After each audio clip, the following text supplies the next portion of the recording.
572 XP. G. How do you like the new hat? Isn't that special? Nice, huh? And he's the most unfriendly cat, but he's always here. He's always watching. Suki Hari Wachi Shaki Waka. Today on In the Wood Yard, I'm on a road trip. Going down to one of my favorite stores. We're going to Modern Rental in Ripon, Wisconsin. They're the state's #1 Husqvarna dealership. Here we go. So for about the last, I think 5 or 6 chainsaw purchases I made, I bought them at Modern Rental. And very, very good dealership. They are a, what's called a, I think 5 crown or 4 crown dealership, which Husqvarna considers their best dealerships. And this place sells more chainsaws, more Husqvarna equipment than any other place in the state of Wisconsin. It's a nice big place. They have really good service there. They know their stuff. And I have a saw that's got a problem. It's a saw that I bought from them, I don't know, 4 or 5 years ago. One of my 572s yesterday when I was cutting started fine, idles fine, but when you run it at full RPMs, it's been revving up and down. It goes. So I thought it might be the fuel filter. Thought maybe it was the air filter. I looked at both of those and they seem to be fine. So something's not right. So maybe there's something plugged in a fuel line or something. It's beyond me because, as you know, I'm not a mechanic. I don't want to be a mechanic. I just want it to work. So I'm gonna take it down there. But the other reason I'm going, well, 2 reasons. It's raining out right now. It's been pouring all morning, so I didn't really want to work outside. It's supposed to clear up later today. It's supposed to not rain, so I figured I'd get down there this morning right away. And the main reason, I've been wanting to buy a new chainsaw now for a while. And I called last night and they have the one I want. You'll see when we get there. That's a good sign. So I just went through and I picked out myself a Husqvarna hoodie. And then there's some nice shirts here too that I might get 1 or 2 of because they say Husqvarna. You gotta have that. Ooh, that's a nice one. I think I gotta have that. Camo. Can't go wrong with camo. You know what looks good with camo? More camo. These are all Husqvarna branded shirts, so if you like Husqvarna, this is the stuff. This guy looks like he's ready to cut. You ready to cut?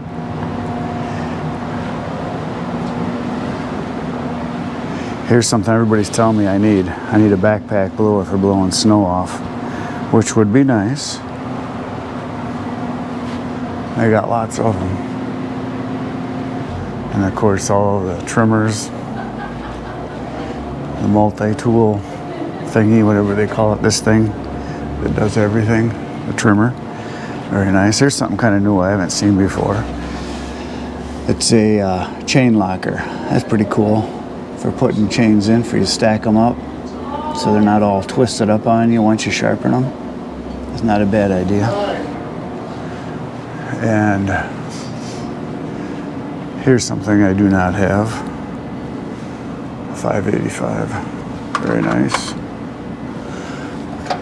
Let's take a peeky at it. This is the non-auto tune new saw. I haven't run one yet, but it's pretty nice.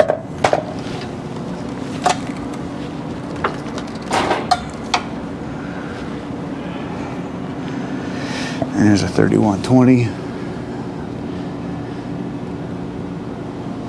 and a 395. That's a good price on that. And a 390. And a 392 XPG. Very nice. I like that. Good thing I have one already, otherwise I'd have to buy it. Well, it's not a G, it's just an XP. 550 or 50. It's a 372.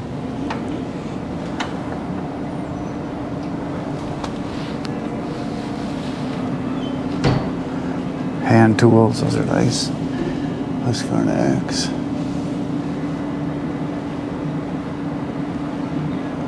Wedges, tongs, nice little pole saw.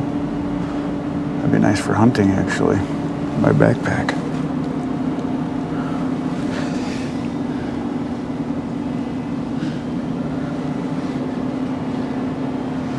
And of course then there's snow blowers. Lots of them. Here's all their eco stuff.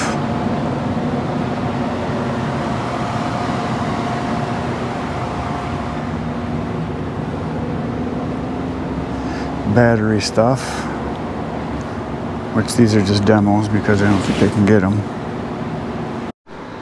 Look at that, XPG. That means I have hot hands now. So that's pretty awesome. And I got a light bar put on it. Let's see if I can open this up. There it is. I got another light bar put on it like I have on my 592 because I really like the light bar. Those little extra pounds are nice. So there it is. Very cool. And all you got to do is flip this little switch right here for heat.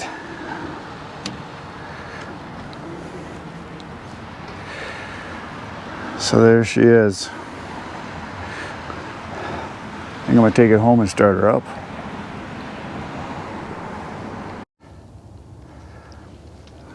Look at that. There it is. The new saw, the 572 XPG. I just got back to the wood yard, to the farm here, and of course I have to try the saw out because it's new.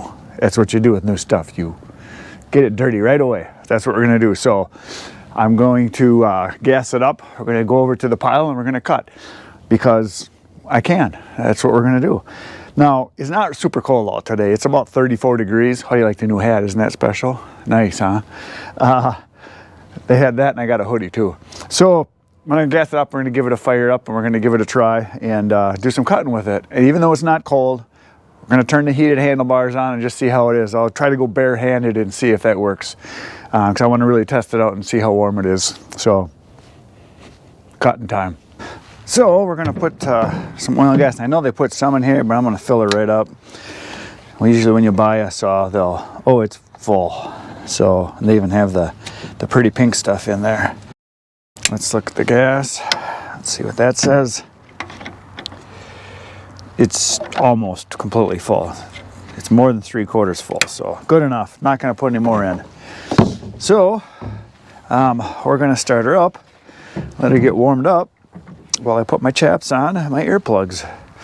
So for those of you that watch the channel, you've probably seen this before, but this is the way I do this all the time. When I start a saw, I put my earplugs in first. It's the first thing I do.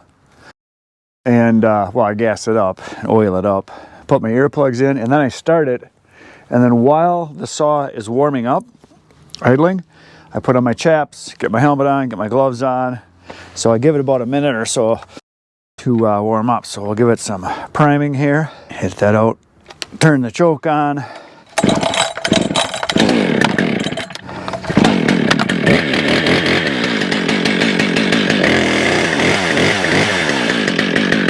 Sounds just like a chainsaw.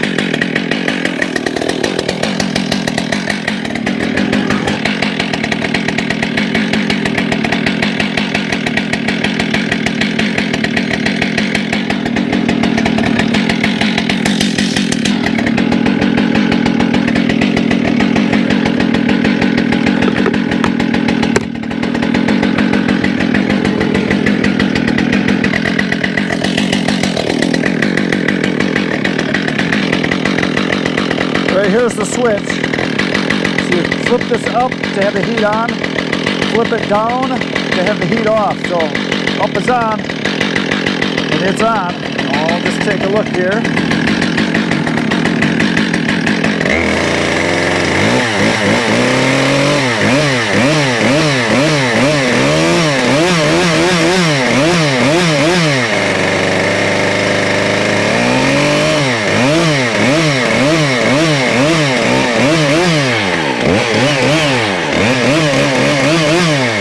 Yep, I can feel heat already. It's starting to get hot already. Yeah, it's warming up. Nice. All right. I'll go with all gloves and see what happens.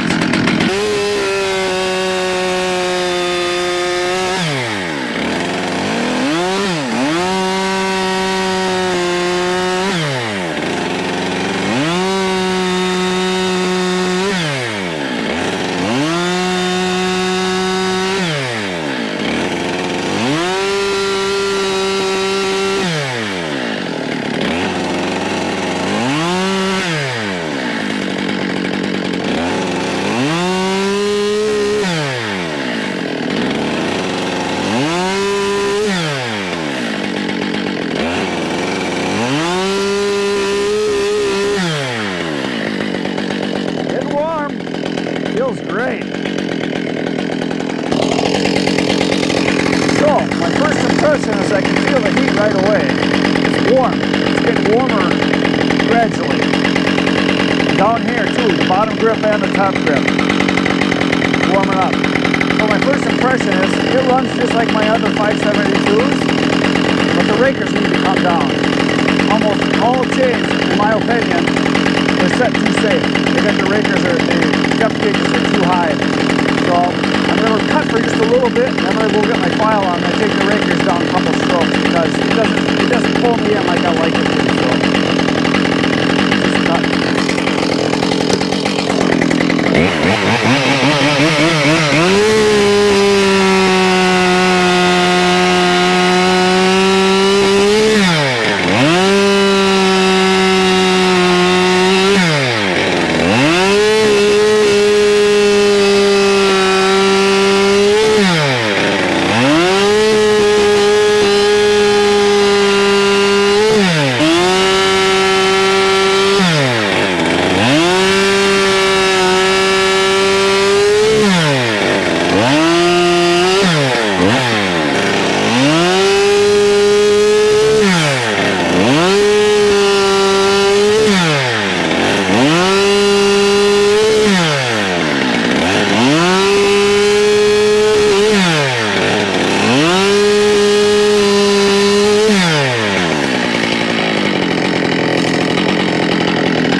All right, my hands are hot. I mean hot.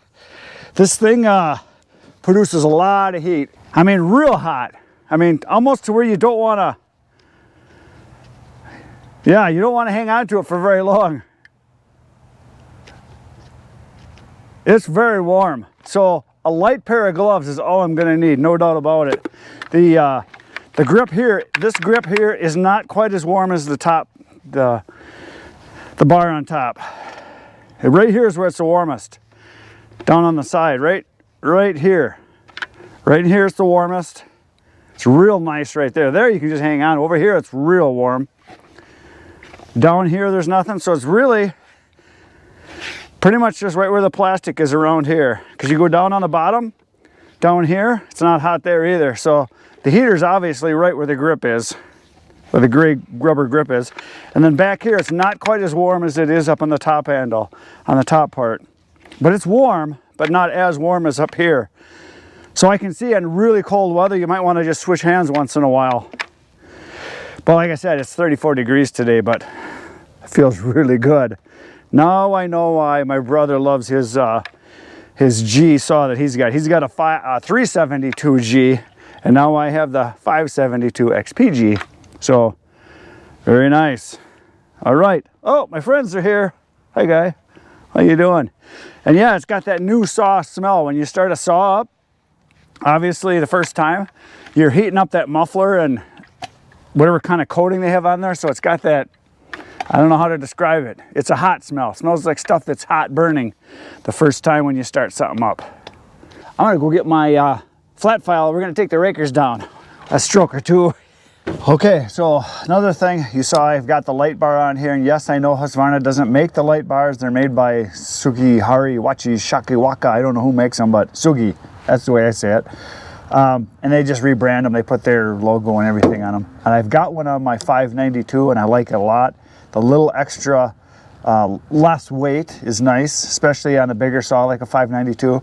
This is the first time I have one on a smaller saw, the 572, which is a middle-sized saw. That's what I consider it anyway. Some people call it a big saw. It's just average. But the little extra weight taken off, I'm just guessing it might be a pound. I'm sure you guys will tell me right to the gram how much it is. I don't know. It's lighter. It's all that matters. And so yeah, this will be the second light bar that I'm going to be using. In the comments, let me know if you like light bars, don't like light bars, use them, hate them, love them. Let me know. I'm kind of interested. So far, I kind of like them. Now, one thing a lot of people don't know is that Husqvarna now makes their own chains. There's little H's on all these links here. They actually started a few years ago making their own chains. Before that, it was Oregon that made them, I believe. And they were just branded Husqvarna, but now Husqvarna actually makes them. I really can't tell the difference. They all cut the same. They all look exactly the same. They work. That's all that matters. One thing they started doing now, some of the makers are doing this. They put this, if it's a brass link or just this gold color link in here, which is nice because that's a good starting point for when you're sharpening, to have that as your starting point, because you can see it clearly, and it's on both sides. Some manufacturers, I think Oregon, only puts it on one side, and it's a lighter, like more silver.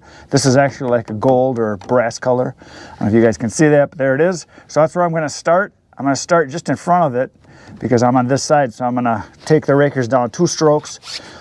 Both sides, there's 42 teeth on this, and because there's 84 links, and your teeth are always 1/2 of your links. So it's 84 links, 42 teeth. So we're just going to take it down just a couple strokes. I'm not pushing real hard, just to take it off because it's kind of rounded. I'm just going to flatten it off a little bit.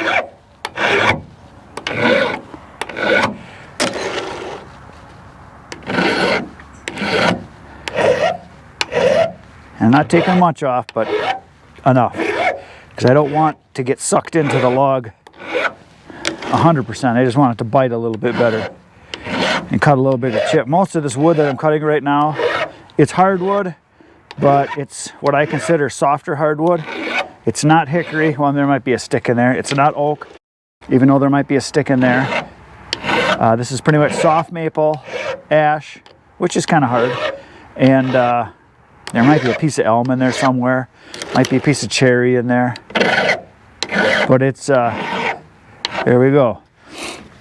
That was half of them. That was 21. You can count if you want to. Some people do that. I either mark a spot with a marker, or I just look for this link here. So now I'm going to start at the link.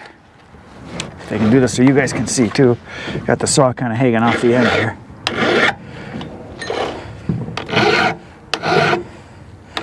For those of you that don't know, yes, this is a Husqvarna file holder and file, and it is smooth on this side here. So if you rub it against the teeth, you're not going to hurt it. So there's no grooves in the side here as far as worrying about hitting your tooth at all. And I try not to hit it anyway. And I just try to be consistent, because if you're not consistent, your chain when you're cutting can bounce. You get a lot of because you got one that's high, one that's low. So you want to try to keep your rakers pretty consistent. And a lot of you are going to ask me, you know, do you use a depth gauge to check your depth gauges as far as the height? No, I don't. I just have a feel for it. I know if it's not cutting enough. I know if it's too much. If it's too much, I don't do any more to them. I just cut for a while, and eventually, as you sharpen your teeth, it'll tame down on you a little bit. But if your chain is just kind of floating on the wood and not really digging in, then you need to take the rakers down just a smidge. And that's what I'm doing, just a smidge. There you go, done. Now it should cut better. Let's go back to cutting. Let's go check out my friend over here. This seems to be the cat that likes me the most for some reason. And he's the most unfriendly cat. But he's always here. He's always watching. Okay, we're gonna go do some cutting. You're gonna want to leave probably. Yeah, get out of here. It's gonna be loud. Very loud.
So before I cut again, I'm going to throw some of these rounds out of the way so I'm not dancing around on rolling logs here, which is definitely an issue. And for those of you that are safety first kind of people, Dancing on logs is not a safe practice, but you guys know that. But I can do it because I can. For those of you that don't have decent balance, don't try it. It's not easy, and it's definitely a thing that is frowned upon. I'm told in Europe that if you're caught standing on a round or cutting on a pile, you go to jail. They take your family away. They take all your money. I'm pretty sure they hang you, stuff like that. But luckily here, we still have a little bit of freedom. For a while anyway. Pretty sure they're going to take that away eventually.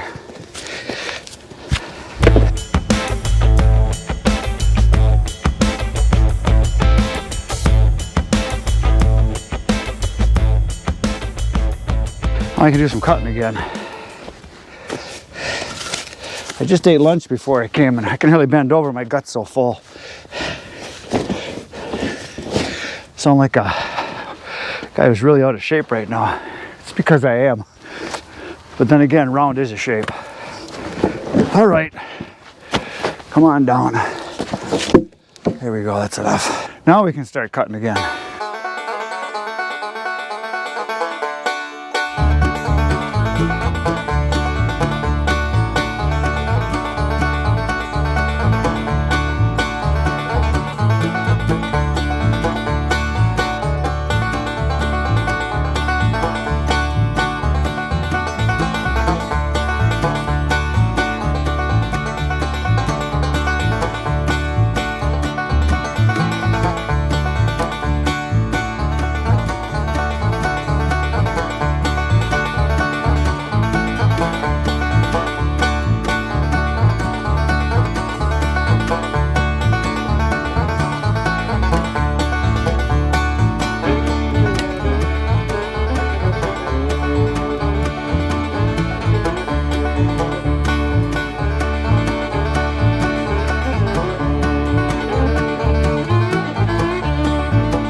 Okay, so there it is.